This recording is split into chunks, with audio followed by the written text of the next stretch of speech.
Voilà, bonsoir à tous. Bonsoir et bienvenue. Bienvenue à notre étude biblique de mercredi. Nous sommes mercredi 24 février 2021. Donc nous sommes ensemble pour une étude biblique intitulée La place de l'offrande. La place de l'offrande. Gloire au Seigneur. Voilà, donc je vous laisse vous installer.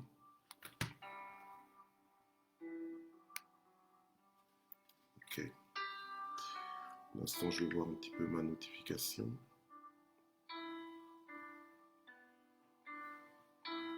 Ok. En principe, ça devrait être ok.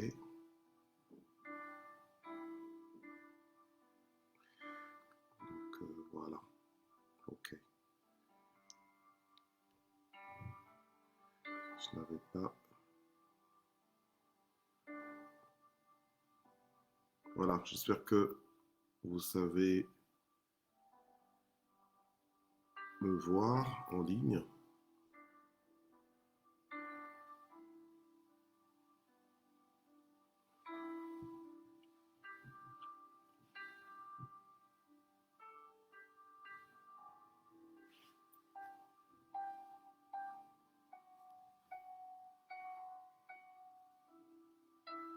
J'espère que tout est ok. Voilà. Je crois que oui. Voilà. Ok. Donc voilà. Bonsoir à tous. Et donc bienvenue donc à cette étude biblique donc de mercredi 24 février 2021. Bonsoir, bonsoir. Et donc nous allons prier et nous allons voir ensemble le thème de la place de l'offrande. Seigneur notre Dieu, nous voulons te remercier ce soir encore pour la grâce que tu nous fais de nous retrouver en ligne pour étudier l'offrande. Et nous prions vraiment pour que tu puisses nous inspirer, que tu puisses nous parler, nous instruire. Nous voulons, avec un cœur bien disposé, recevoir ta parole, que cette parole nous instruise et que cette parole nous éclaire. Au nom puissant de Jésus-Christ. Amen. Voilà, gloire à Dieu. Je me suis un petit peu inquiété au début, enfin inquiété entre guillemets. J'étais un petit peu préoccupé de savoir si le direct y passait bien, parce que ça fait quand même quelques minutes que j'étais en ligne, mais je ne vous voyais pas apparaître. Donc là, je vois que ça fonctionne bien, gloire à Dieu. Voilà, donc c'est quand même important pour moi de me rassurer que vous êtes bien là et que je ne suis pas en train de parler tout seul ou bien que le direct n'est pas en train de se perdre en fait. Voilà, donc c'est bien ça la place de l'offrande que nous sommes en train d'étudier ce mercredi soir. Alors, je vais y aller calmement. Nous sommes dans le thème de l'affranchissement, où la parole de Dieu nous dit que vous connaîtrez la vérité et la vérité vous affranchira. Donc, c'est la vérité que tu connais, avec laquelle tu communiques, qui t'apporte un affranchissement, donc une libération. Alors, il est important que nous soyons libérés, mais la libération, elle est en fait dans notre mentalité aussi et surtout. D'accord. C'est vrai qu'il y a une libération, on va dire, spirituelle, dans le sens que tu es libéré des démons, tu es libéré de l'emprise satanique sur ta vie. Mais cette emprise, elle se fait non seulement, je veux dire, spirituellement, enfin, au travers avec les démons, mais elle peut aussi se faire au travers de ta mentalité. Tu peux avoir une mentalité d'esclave alors que tu es libre.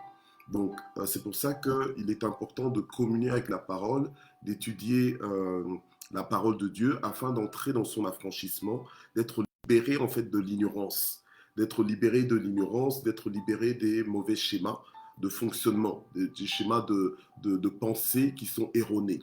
Donc, des mauvaises façons de considérer les choses. Voilà. Alors, c'est comme ça qu'on va parler de la place de l'offrande. C'est un sujet qui est délicat. C'est vraiment un sujet délicat. Il y a eu des incompréhensions, il y a eu des malversations, il y a eu des abus par rapport à ce sujet. Donc, c'est vraiment important d'y aller calmement pour que les choses soient bien assises et qu'on ne passe pas à côté de notre bénédiction à cause simplement du thème de l'offrande. Qu'on arrive à aborder l'offrande comme un affranchi, comme quelqu'un qui a compris, comme quelqu'un qui a compris ce mystère, comme quelqu'un qui maîtrise cela et quelqu'un qui exploite aussi l'offrande. Parce que on va voir tout à l'heure comment c'est quoi l'offrande exactement, qu'est-ce que Dieu attend au niveau de l'offrande. Donc c'est quelque chose de, c'est une dimension dans notre marche avec Dieu qui est très porteuse. Normalement, c'est une dimension dans notre marche avec Dieu, donc la dimension de l'offrande, celui qui pratique l'offrande, celui qui offre l'offrande à Dieu, comme Dieu l'entend. Je veux dire, normalement, c'est un moyen de grâce excellent pour nous, pour notre avancement, pour notre propulsion, pour notre épanouissement. Donc voilà. Donc n'ayons pas peur lorsqu'on nous parle de l'offrande. Ne commençons pas à devenir frileux, tout d'un coup, alors qu'il fait chaud, t'as froid, tu es mal à l'aise, et tout ça simplement parce qu'on parle de l'offrande. Ah, voilà, ça, là, ça y est. Voilà. Même le pasteur Michel aussi, maintenant, il s'attarde sur l'offrande. Voilà. Donc, on parle de ça pour que ça puisse nous aider.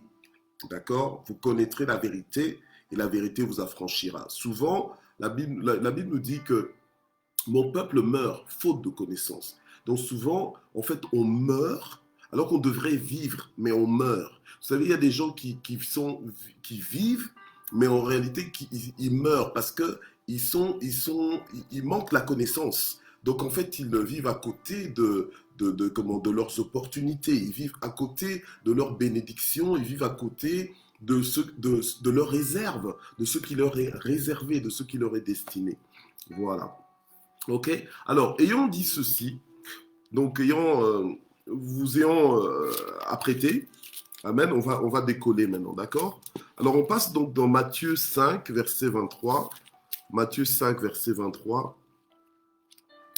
Oui, Matthieu 5, verset 23. Donc, vous comprenez que c'est important de préparer le terrain, de bien expliquer les choses pour que les cœurs soient bien disposés. Parce que quand ton cœur est bien disposé, alors ton cœur reçoit bien. D'accord? Ton cœur reçoit comme d'une semence dans une bonne terre. Voilà. Ok. Alors, que dit la Bible? Donc, dans Matthieu 5, à partir du verset 23, c'est Jésus-Christ qui parle. On est dans le Nouveau Testament. Voilà. Parce que je commence avec le Nouveau Testament pour que l'on comprenne que l'affaire de l'offrande, là, ce n'est pas une affaire de l'Ancien Testament. Ce n'est pas quelque chose de dépassé. Ce n'est pas quelque chose que tu pourrais dire que ça ne nous concerne plus. Ça nous concerne toujours. D'accord? Ok. Alors, Matthieu 5, verset 23. Si donc tu présentes ton offrande à l'autel et que là, tu te souviennes que ton frère a quelque chose contre toi, laisse là ton offrande devant l'autel et va d'abord te réconcilier avec ton frère, puis viens présenter ton offrande. Ok? Et arrange-toi promptement avec ton adversaire pendant que tu es encore en chemin, etc. etc. Ok, bref.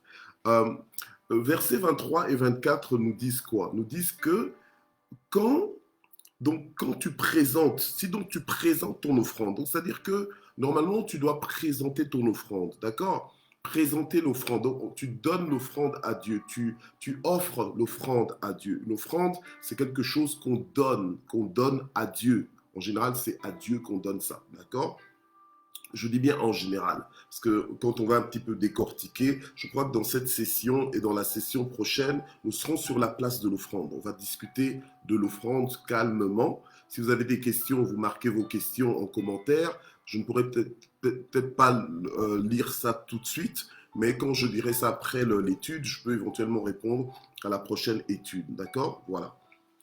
Donc, même si je ne réponds pas en commentaire, mais sachez que je reprendrai ça pour répondre à la prochaine étude. D'accord? Voilà. Alors, donc, dans Matthieu 5 qu'on vient de lire, on nous dit que si tu présentes ton offrande à l'autel et que là tu te souviennes que ce n'est pas toi qui as un problème avec ton frère, mais c'est ton frère qui a quelque chose contre toi, qu'est-ce que tu dois faire? La Bible nous dit que tu laisses là ton offrande. Donc, ton offrande, elle est à Dieu, tu la donnes à Dieu. C'est ton affaire entre toi et Dieu. D'accord? Ok. Suivez-moi bien. Mais la Bible nous dit que tu laisses ton offrande là, tu vas d'abord te réconcilier. Donc tu vas chercher à te réconcilier. La Bible nous dit que aussi longtemps que ça dépend de nous, cherchons la paix avec tous. Donc tu dois faire l'effort. Tu ne dois pas juste dire, ah, c'est lui qui a quelque chose contre moi, il n'a qu'à venir. Si toi, tu sais que la personne a quelque chose contre toi, tu vas trouver la personne et lui dire, écoute, il me semble que tu as quelque chose contre moi, je ne sais pas qu'est-ce qui s'est passé, peut-être que je ne me suis pas rendu compte, mais j'étais offensé et tout ça, je te demande pardon, est-ce qu'il y a moyen de se réconcilier? Bon, voilà.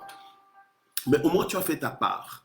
Et la Bible nous dit que tu fais ça, tu vas trouver, donc tu laisses ton offrande devant l'autel et tu vas d'abord te réconcilier avec ton frère et ensuite, donc, tu viens présenter ton offrande. En fait, quand tu vas te réconcilier avec ton frère, c'est-à-dire que tu fais ta part. Toi, tu n'as pas de problème. Peut-être que lui, il a un problème contre toi. Toi, tu n'as pas forcément de problème. Ça se peut que toi aussi, tu as un problème avec l'autre. Mais donc, pour faire une offrande valable devant Dieu, il faut aussi être en harmonie avec les frères. Il faut être aussi en harmonie avec son prochain.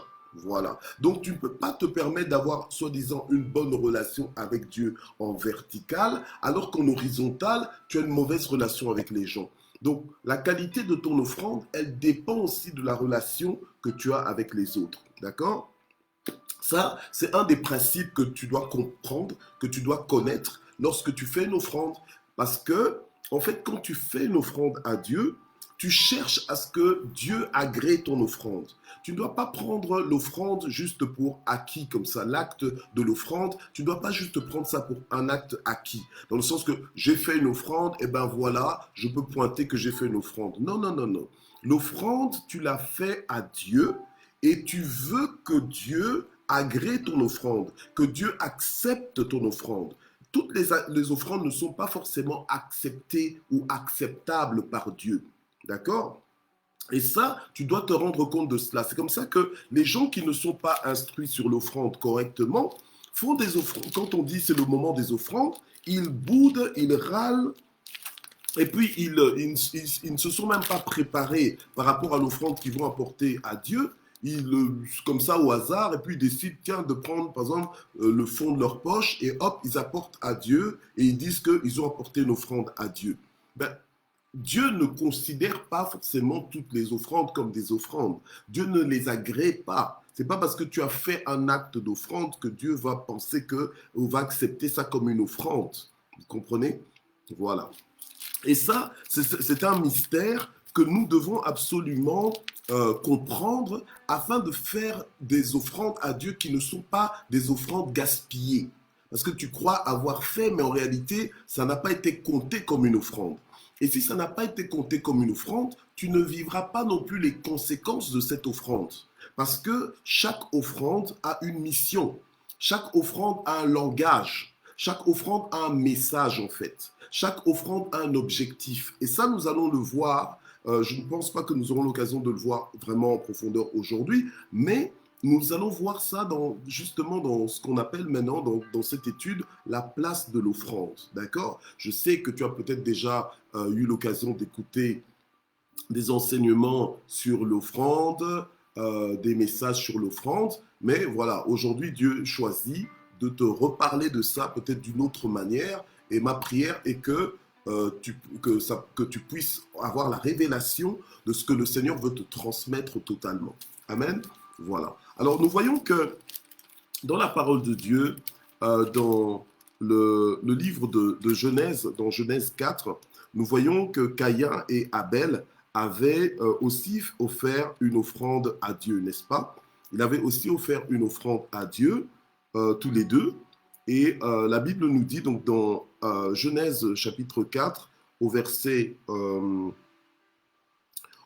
3 et le verset 4, la Bible nous dit, au bout d'un certain temps, Caïn apporta des fruits du sol comme offrande à l'Éternel. Donc, en fait, Caïn, comme il cultivait, en fait, il a apporté des fruits du sol. Il a juste apporté des fruits du sol, comme ça, il a pris comme ça, hop, hop, allez, je prends des fruits du sol et j'emmène à Dieu. D'accord? Et je l'emmène à Dieu comme offrande. Donc, en fait, dès le départ, l'offrande, en fait, c'est offrir à Dieu. D'accord? Quand tu fais une offrande, c'est que tu offres quelque chose à Dieu. Mais ce que tu offres à Dieu doit plaire à Dieu. Ce que tu offres à Dieu doit être acceptable aux yeux de Dieu, doit signifier quelque chose à ses yeux. Ok? Voilà.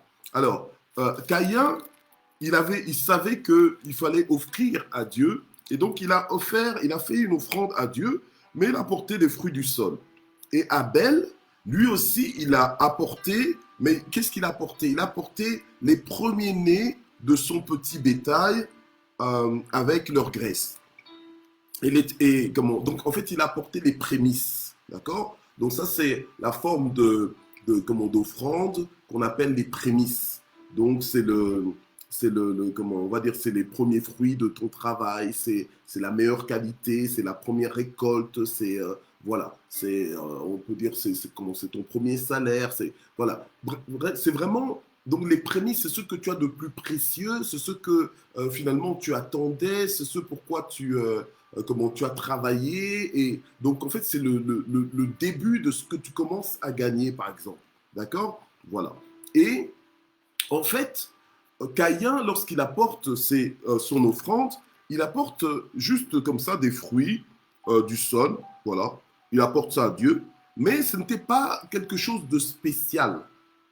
Donc en fait, Dieu, quand tu lui offres quelque chose, même quand ce sont des offrandes, il faut que ce soit quelque chose de spécial. Il faut que c'est une certaine qualité, mais non seulement ça, mais il faut aussi que ton cœur ait la qualité que Dieu veut voir. Il faut qu'il voit l'honneur, le désir de l'honorer, le désir de le sanctifier, donc de considérer qu'il est vraiment à part, qu'il est Dieu, qu'il n'y a personne comme lui, et qu'il mérite le meilleur, qu'il mérite le meilleur, qu'il mérite même la priorité dans tes dépenses, la priorité dans ce que tu as. D'accord? Voilà. Alors, la chose, c'est quoi? C'est que quand Caïn a fait son offrande, Dieu n'a pas vu ça. Vous voyez? Donc, au-delà des apparences, au-delà du fait qu'il faisait une offrande, Dieu voit plus. Dieu pèse en fait nos actes. Dieu a pesé son cœur, son offrande, et Dieu n'a pas approuvé ni son cœur, ni son offrande. Tandis que du côté d'Abel, déjà le fait que Abel offre donc les premiers, il a offert les premiers-nés de son petit bétail. Donc en fait, il offre vraiment les fruits de son travail, les prémices. Donc ça montrait déjà la qualité de cœur d'Abel. Et Dieu qui pèse les cœurs et les reins, donc Dieu qui pèse nos motivations, a approuvé l'offrande d'Abel et a désapprouvé l'offrande de Caïn. Maintenant, il semble que c'est l'approbation de Dieu par rapport à l'offrande. La Bible ne nous dit pas exactement c'était à quel point, mais c'était un point apparemment visible parce que Caïn a compris cela. Caïn a compris que Dieu avait plus approuvé l'offrande d'Abel plutôt que la sienne. Et au lieu de se remettre lui-même en question, lui, il est plutôt entré dans la jalousie, dans la haine par rapport à son frère. Alors que tous les deux avaient l'opportunité de faire l'offrande, l'un a fait une offrande correctement, avec un bon cœur et avec les bonnes choses, tandis que Caïn n'a pas fait l'offrande correctement, et donc non pas avec le bon cœur et non pas avec les bonnes choses apportées à Dieu. Vous voyez? Donc, nous avons tous l'opportunité d'apporter des offrandes, mais devons savoir aussi que quand tu apportes une offrande, puisque ton offrande a un langage, ton offrande a un langage, donc ce que tu offres veut tout dire à Dieu. Dieu lit ton offrande, d'accord? Dieu entend même le langage de ton offrande et Dieu considère ou ne considère pas, d'accord? Et il y a des conséquences qui font que quand Dieu approuve ton offrande, c'est toi qui vas vivre des conséquences heureuses. Voilà. Et quand Dieu n'approuve pas ton offrande, en fait, rien ne se passe. Tu vois? Donc, en fait, ça ne rajoute rien à ta vie. À mon avis, ça retranche même quelque chose dans ta vie. Voilà. Parce que ça te prive. Amen. Voilà. Tu vas voir d'autres avancer, mais toi, finalement, tu vas peut-être stagner ou bien reculer. Voilà. OK. Alors, l'offrande, c'est vraiment un moyen d'expression, de connexion avec Dieu. Alléluia. Un moyen manifeste qui n'est pas dépassé. On a lu ce passage donc dans le Nouveau Testament. Et je vous invite à lire dans Luc 6, verset 38. Luc 6, verset 38. Moi, j'aime bien la parole de Dieu parce qu'elle nous éclaire, elle nous fait gagner, elle nous rend gagnants. Elle nous rend gagnants, elle nous enseigne, elle nous montre vraiment le chemin à suivre afin de nous harmoniser avec la volonté de Dieu. Voilà. La Bible nous dit, au verset 38, la Bible nous dit, donnez et l'on vous donnera. On versera dans votre sein une bonne mesure, serrée, secouée et qui déborde, car on vous mesurera avec la mesure dont vous mesurez. Alors, l'offrande, c'est un don que l'on fait à Dieu. Or, Dieu, tu ne peux pas l'enrichir. La Bible nous dit que l'or et l'argent lui appartiennent. Donc, quand tu offres à Dieu, par exemple en termes d'argent, ou bien même en termes de matériel, parce que le matériel là que tu peux offrir à Dieu, tu vas l'acheter quelque part. Voilà. Alors, l'or et l'argent appartiennent à Dieu. Donc, même l'argent que tu as entre tes mains ne t'appartient pas à toi totalement, mais ça appartient à Dieu. Alléluia. Alors, du coup, c'est un mystère parce que tu offres à Dieu, mais quelque chose qui lui appartient. Et Dieu, maintenant, voit comment en fait tu gères ce que tu lui offres. Dieu voit comment tu gères ce qu'il a mis entre tes mains. Parce que, comment tout don parfait, tout don excellent nous vient de Dieu. Donc, ce que nous avons, nous l'avons reçu de Dieu. Alors, ça ne devrait pas être un problème de donner à Dieu quelque chose qui correspond à son goût, quelque chose qui correspond à ce qu'il désire voir et recevoir.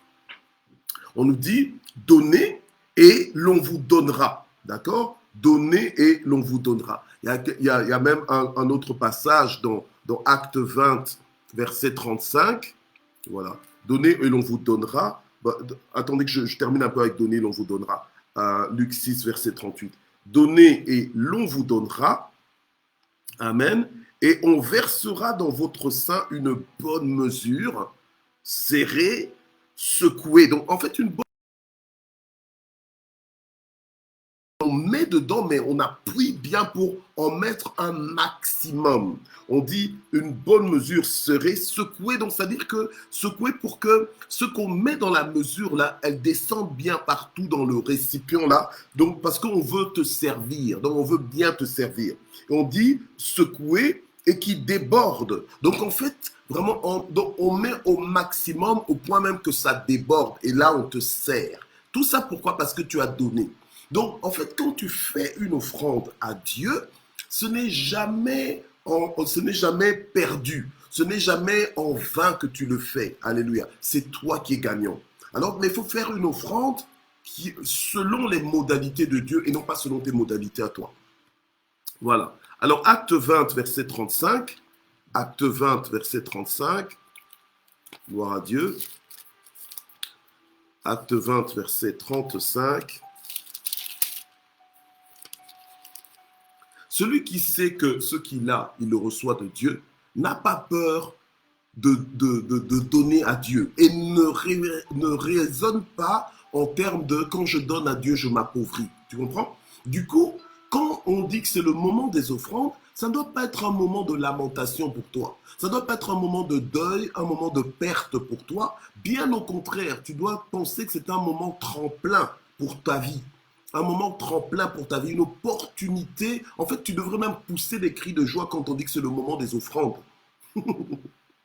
Amen. Gloire au Seigneur. Alléluia. En fait, tu devrais même courir, presque bousculer les gens pour apporter ton offrande. Alléluia. Celui qui comprend l'offrande ne va plus plaisanter avec l'offrande. Ne va plus. Donc, tu peux plaisanter avec d'autres choses, mais l'offrande, tu ne plaisanteras plus avec l'offrande. Alléluia. Amen. Gloire au Seigneur. Ce n'est pas l'histoire de l'Ancien Testament. On est dans la Nouvelle Alliance. Alléluia. Amen. Et c'est toujours d'actualité. D'accord? Ok. Alors, on est dans Acte 20, verset, Acte 20, verset, oui, 35.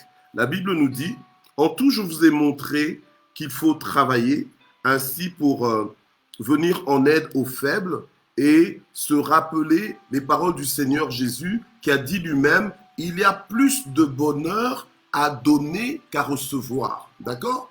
Alors, maintenant, dans l'offrande, tu ne dois pas faire de l'offrande un troc. un système de troc avec Dieu. Je te donne pour que tu me redonnes. Non. Donc, ton offrande, au départ, ton offrande doit être d'abord, le message de ton offrande doit être le fait de dire à Dieu, Dieu, tu es ma priorité. Dieu, je dépends de toi. Dieu, ce que j'ai, je le reçois de ta main. Dieu, ce que j'ai, ça t'appartient, parce que l'or et l'argent t'appartiennent. Dieu, voilà, je suis libre de l'argent. Je n'ai pas deux maîtres, c'est toi mon maître, et l'argent est mon serviteur. Donc je suis complètement détaché, libéré de l'argent. Je peux mettre autant d'argent à ta disposition que tu le désires, que tu me demandes, ou bien que tu me montres, voilà, que tu as besoin. Amen. Voilà. Donc Dieu veut nous emmener dans cette dimension d'offrande, une expression d'adoration, une expression d'affranchissement, affranchissement de l'amour de l'argent. Amen. Et affranchissement aussi du fait que tu dis Dieu d'abord. Donc ton offrande doit dire à Dieu que Dieu d'abord, c'est d'abord toi et le reste ensuite. Voilà. Donc tu n'offres pas à Dieu une offrande qui n'a pas de qualité. Tu offres à Dieu une offrande qui est considérable. Amen. Voilà. Gloire au Seigneur. Et il y a plus de bonheur. Et tu dois entrer dans cette dimension où tu comprends qu'il y a plus de bonheur à donner qu'à recevoir. Parce que tu veux que Dieu se réjouisse de cette expression d'amour que tu as pour lui, de cette expression de reconnaissance que tu as vis-à-vis de lui. Amen. Gloire à Dieu. Alors, l'offrande, on voit aussi dans Exode 25, versets 1 et 2, Exode 25, que Dieu lui-même il demande expressément aussi des offrandes. Amen. Exode 25, peut-être que j'ai bien pris note. Oui, voilà. Exode 25, versets 1 et 2. L'Éternel parla à Moïse et dit, parle aux Israélites qu'ils prélèvent une offrande pour moi. Vous prélèverez cette offrande de la part de tout homme au cœur généreux. Amen. Voilà. Or, le cœur, qui regarde le cœur? C'est Dieu qui regarde le cœur. Et Dieu ne veut pas recevoir une offrande du cœur de quelqu'un qui ne comprend pas, qui ne veut pas donner. Il veut recevoir une offrande de la part d'un cœur généreux. Donc, un cœur généreux. Est-ce que lorsque nous donnons nos offrandes à Dieu, est-ce que nous veillons à ce que notre cœur soit généreux? Ou bien est-ce que nous donnons juste pour le regard des hommes? Ah, qu'on voit que, tiens, que moi aussi je m'avance vers le panier. Alléluia. Et dans certaines églises, même, il y a des gens qui s'avancent, mais qui ne mettent rien. Qui s'avancent et qui mettent une enveloppe vide, par exemple. Mais c'est grave. C'est grave. Alléluia. Amen. Parce que tu t'attires vraiment des problèmes avec Dieu. Amen. On ne se moque pas de Dieu. Alléluia. Amen. Et donc Dieu demande à Moïse de dire au peuple de lui apporter une offrande, mais qu'ils reçoivent les offrandes de ceux qui ont le cœur généreux. Un cœur généreux, c'est un cœur qui donne. Vous savez, lorsque nous aimons, nous donnons. Tu ne peux pas aimer et ne pas donner.